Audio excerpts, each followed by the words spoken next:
بەهۆی نەبوونی مامۆستا و کەمی خزمەتگوزاری پەروەردەیی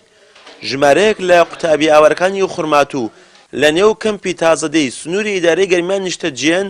لە خوێندنی ئەم ساڵ بێبەش بوون. مامۆستایانی قوتابخانەی سەربەستی بنەڕەتی کە لە نێو کەمپەکەدا درێژە بە دەوامی خۆیان دەدەن لە کیسچوونی ساڵێکی خوێندنی ئەو قوتابیانە دەخەنە ئەستۆی حکوومەتی هەرێم و لایەنە پەیوەنددارەکانی ئەو حکوومەتە بەوەی تا ئێستا بەدەم گرفت و داواکارەکانیانەوە نەبوون ئاماژە بەوەش دەکەن کردنەوەی قوتابخانەکە بە هەوڵ و کۆششی خۆیان بووە نەک وەزارەتی پەروەردەی هەرێم.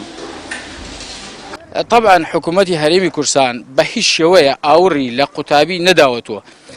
ئێمە وەکو چەند مامۆسایە لە کەمپەکە ئاوارەی دۆزین هەرسیین بە ئەرکی خۆمان و بە هاوکاری سید عەدنان مەکتەبێکمان کردووە مەکتەبی دراسی کوردی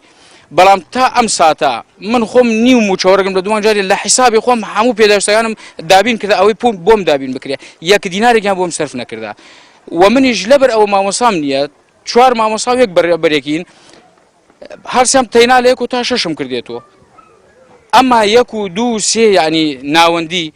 ئەوانە هەر بێسەروشوێن بەو هیچیان بۆ نەکراوە ئەو کەسیش فکری لیان نەکردەوە. ئێمە لەیدا هەڵسیانە لەسەر ئەرکی خۆمان دوای ناوەندیمان کردووە ئەتە متەوەسە بەس تا ئێستا مامۆستامان نییە پێویستیمان بە مامۆستایە ئەبێ پەروەردە غەمێکمان لێ بخوا واتە مامۆستامان بۆ دابین بکە. یاریدەری بەڕێوەبەری گشتی پەروەردەی گەرمیانیش نایشارێتەوە نەبوونی دامەزراندن و کەمی مامۆستای پسپۆر و چەند گرفتێکی دیکە هۆکاری فەوتانی ئەم ساڵی خوێندنی ئەو قوتابیە ئاوارانەی خوڕماتووە. خوێندکاری پۆلەکانی 7 و 8 و 9 بنەڕەتی ژمارەیان زۆر نییە بە پێزانیارەکەی من ئەتوانم بڵێم لە 10 بۆ 15 خوێندکارن ئێمەش بە حکمی ئەوەی خۆتانەزان 4 ساڵە تەعینات نییە کێشەی گرفتی میلاکمانەیە ناتوانیش بۆ خوێندکار